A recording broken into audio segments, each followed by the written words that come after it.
오늘 새벽에 하나님께 예배하신 여러분, 우리 하나님께서 여러분에게 한량없으신 은혜 베풀어 주시기를 간절히 축복합니다. 우리가 하나님께 드린 예배가 주님께서 기뻐 받으시는 예배가 되기를 간절히 소원합니다. 아멘. 자, 우리 오늘 말씀 보겠습니다. 오늘은 예수님께서 우리에게 주신 삶을 살아가면서 삶의 태도에 대해서 어떻게 해야 되는지 또 말씀해 주고 계신 것을 볼 수 있습니다. 우리 9절 한번 읽어보겠습니다. 오늘 이 비유가 어떤 사람들에게 왜 주어졌는지 말씀하고 있는데요. 9절 한번 읽겠습니다. 시작. 또 자기를 의롭다고 믿고 다른 사람을 멸시하는 자에게 이 비유로 말씀하시되.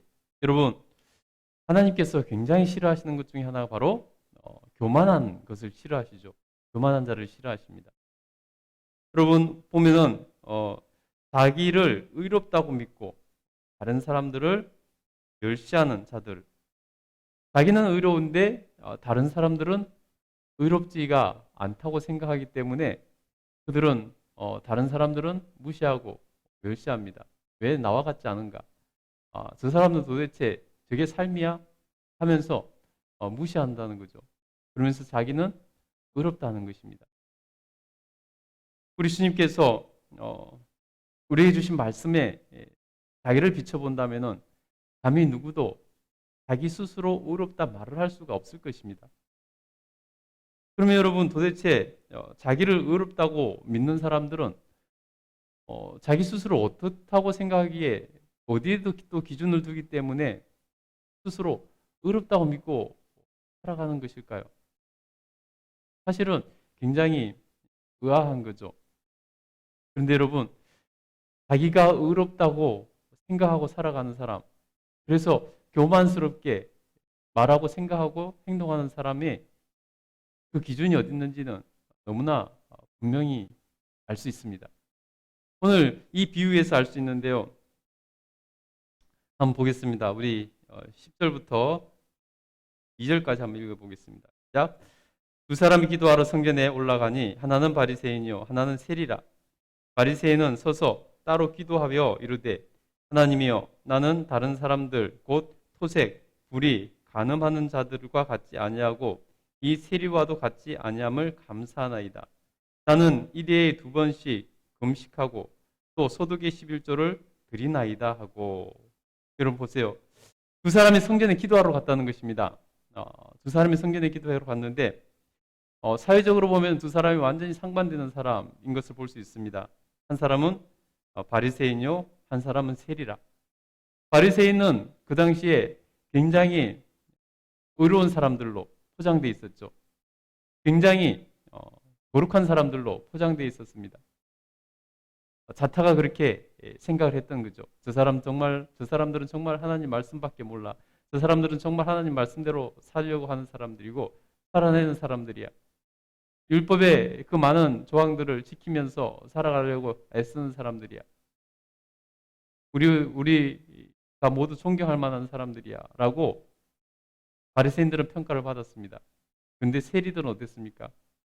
여러분 지금 유대인들은 로마 식민지하에 있습니다. 세리들이 하는 일이 뭐예요? 자기 자국민들한테 세금을 뜯어서 로마에 바치는 것입니다. 여러분 그대로 그냥 로마에서 내려온 세금만 당시에 부과한 것이 아니라 로마의 그때는 행정적인 힘이 미약했기 때문에 로마에서는 그냥 자기들에게 들어올 분량만 들어오면은 그 이하에서는 어떤 짓이 일어나든지 상관을 하지 않았습니다. 그러니 동족의 피를 빨아서 먹던 사람들이라는 생각을 갖고 있었죠. 그래서 여러분 그들은 다 죄인들이고 이방인 취급을 했습니다. 자기 동족 취급을 하지 않았다는 것이죠.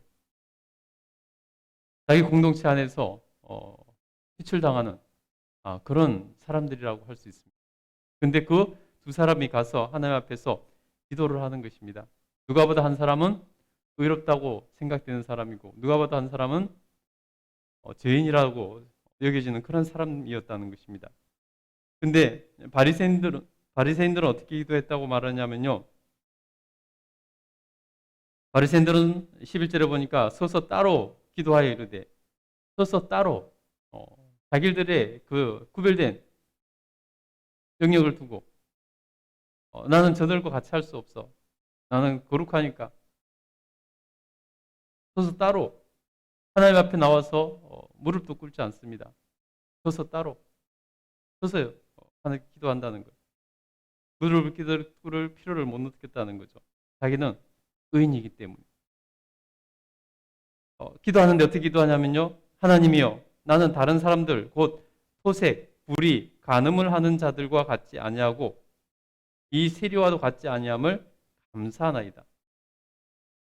나는 토색하는 자들, 불의한 자들, 간음한 자들과 같지 않고 지금 눈앞에 있는 이 세리와도 같지 않음을 감사하나이다. 지금 무엇을 감사하고 있죠? 그는 철저하게 기준이 다른 사람이 아니라 아니 하나님 말씀이 아니라 다른 사람에게 기준을 두고 있다는 것입니다. 상대적인 의죠. 나는 저 사람보다 의로워. 나는 저 사람보다 더 그래도 착해. 난 저 사람보다 선하게 살고 있어. 상대적인 의를 말하라고 있는 거죠. 우리 주님께서 말씀하신 그 말씀의 기준을 둔 것이 아니라 상대적으로 나는 저 사람보다, 나는 저 그룹보다, 저 죄인들보다. 여러분, 하나님은 우리를 상대적으로 평가하지 않습니다. 절대로 상대적으로 평가하지 않습니다. 여러분, 하나님께서 의로운 순서 1번부터 번호를 매겨가면서 등수를 매겨서 그 번호로 자르겠습니까? 그렇지 않습니다. 우리 주님은 절대적인 기준, 우리 하나님께서 말씀하신 그 기준대로 우리를 평가하시는 것입니다. 여러분, 대부분의 세상 사람들은 특별히 자기가 선하다고 착하다고 의롭다고 주장하는 대부분의 사람들은 아니 대부분이 아니라 거의 100%의 사람들은 다 상대적인 의를 주장합니다. 나는 저 사람보다, 난 사회 평균보다 더 선한 사람이야. 더 의로운 사람이야. 이런 주장을 하면서 자기는 의롭다고 선하다고. 근데 왜 내가 무슨 잘못된 일이 있으면 이런 일을 당해야 되냐? 뭐 이런 투로 말을 하죠. 여러분, 우리는 잘 알고 있습니다. 이 세상에 의인은 없나니 하나도 없다고 말씀하셨습니다. 누구도 의인인 채 할 수 없다는 것입니다. 누구도 스스로 의롭다 말을 할 수 없다는 것입니다. 여러분, 바리새인들이 의로우면 얼마나 어렵고, 바리새인들이 정직하면 얼마나 정직하고, 바리새인들이 거룩하면 얼마나 거룩하겠습니까? 오히려 외식하는 자로 위선자들이라고 주님께 질타를 받고 저주를 받은 사람들이 있습니다. 다 있을진저 이 바리새인들과 서기관들아, 여러분, 우리가 조심해야 되는 것입니다. 이 함정에 누구든지 빠질 수 있습니다. 누구든지 빠질 수 있는 그러한 함정이라는 것입니다. 의는, 거룩함은 절대 상대적인 것이 아닙니다. 나는 누구보다 의로우니까, 나는 저 사람보다 그래도 의로우니까, 착하니까, 편하게 사니까. 여러분, 그렇게 되면은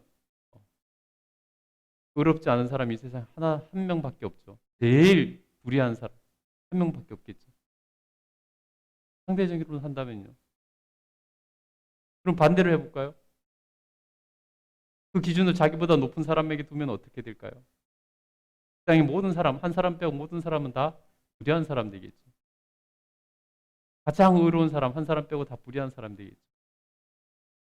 그럴 수 없는 것입니다.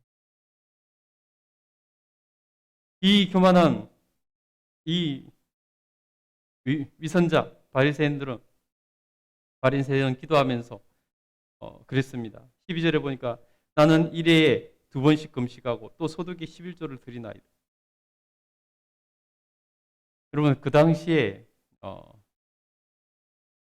이 경건의 상징이 뭐였냐면 바로 금식과 또 11조와 그런 것들이었습니다. 특별히 11조는 당연히 다들 하는 것이니까 금식, 1회에 2번, 일주일에 2번씩 금식했다는 거죠. 쉬운 일이 아니죠, 사실. 사실 쉬운 일은 아니죠. 그러나 그것이 그 사람의 의가 될 수는 없는 것입니다. 오늘 바리새인들은 상대적인 의로 나는 소색한 사람들, 불의한 사람들, 가늠한 사람들 이런 다른 사람들과 또 저 세리와 같지 아니함을 감사하나이다. 다른 사람들은 못하는데 나는 2번씩 일주일에 2번씩 금식하고 소득의 11조도 온전히 드립니다. 그래서 어쩌자는 것입니까?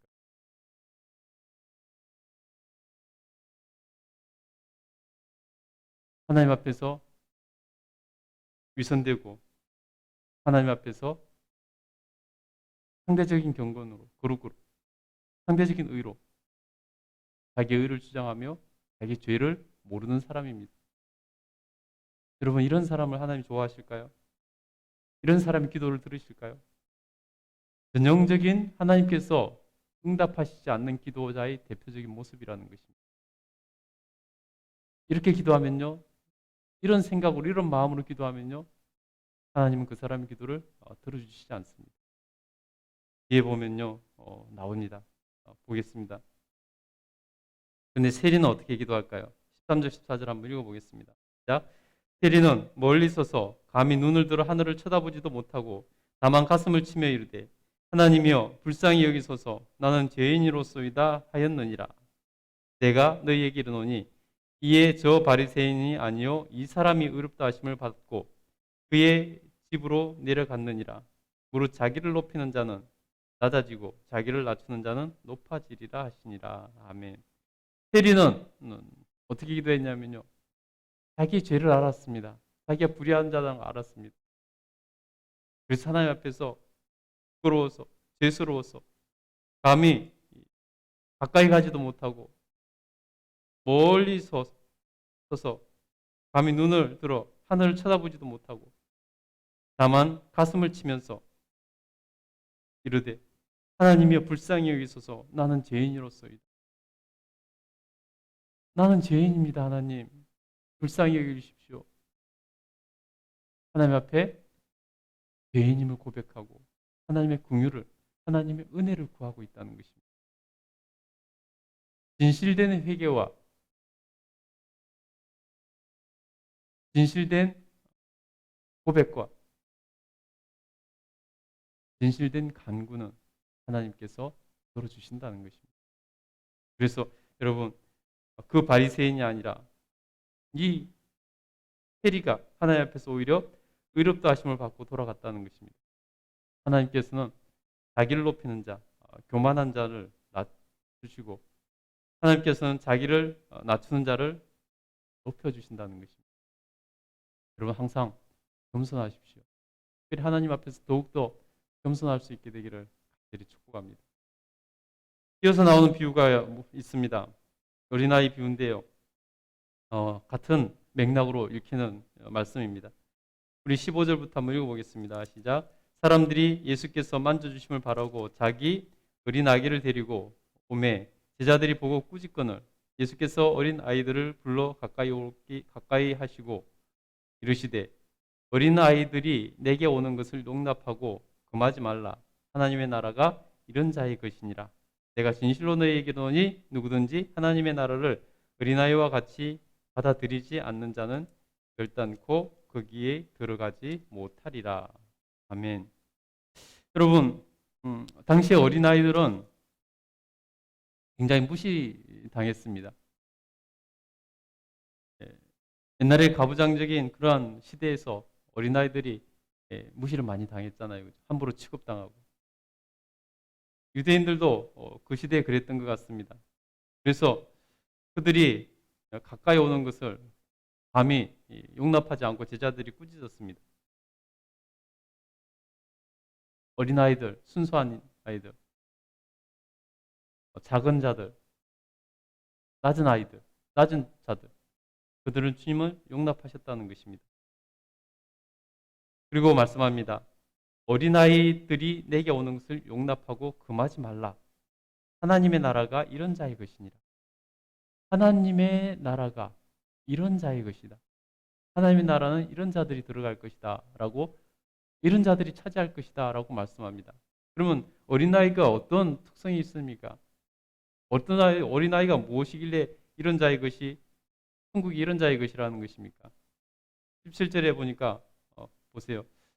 내가 진실로 너희에게 이르노니 누구든지 하나님의 나라를 어린아이와 같이 받아들이지 않는 자는 결단코 거기 들어가지 못하리라. 수용성입니다. 어린아이들은 부모가 말하면 그것을 그냥 그대로 믿고 받아들입니다. 부모가 거의 전부죠, 어린아이들은. 부모님이 말하면 그냥 거의 그것을 진리로 받아들이고 그냥 수용성이 얼마나 좋습니까? 그러다 좀 자라고 유치원 가면은 유치원 선생님들이 또 어린아이들에게는 또 거의 그냥 말하는 그대로 받아들이죠. 어린아이들의 특성입니다. 수용성입니다. 하나님의 말씀을 그대로 받아들이는 것. 그래서 천국에 대한 말씀을 그대로 받아들이고 믿는 것. 이 수용성입니다. 오늘 예수님께서는 그것을 말씀하십니다. 17절 다시 한번 읽어볼까요? 읽겠습니다. 시작. 내가 진실로 너희에게 이르노니 누구든지 하나님의 나라를 어린아이와 같이 받아들이지 않는 자는 결코 거기 들어가지 못하리라. 하나님의 나라를, 천국을 어린아이들과 같이 그대로 수용하는 것입니다. 그리고 그대로 믿고 바라는 것입니다. 하나님 말씀하신 대로 그대로 믿고 받아들이고 준비하면서 가는 것입니다. 그런 자들이 하나님의 나라를 차지하는 것입니다. 여러분, 하나님 말씀을 그대로 받아들이지 않고 그냥 자기 생각대로 자기 기준으로 세상을 살아간다는 것은 하나님께로부터 멀어지는 것입니다. 하나님 나라로부터 멀어지는 것입니다. 우리는 말씀에 대해서 수용성을 가지고 어린아이처럼 바로 받아들이고 믿고 따르는 것입니다. 그러다 보면 천국에 들어갈 자격이 주어져서 천국에 입국하게 되는 것입니다. 저와 여러분이 어린아이와 같은 그런 마음으로 말씀을 받아들이고 말씀대로 살 수 있기를 간절히 소원하고 축복합니다. 오늘 하루도 주님 은혜가 여러분에게 풍성히 임하시기를 간절히 소원합니다. 기도하겠습니다.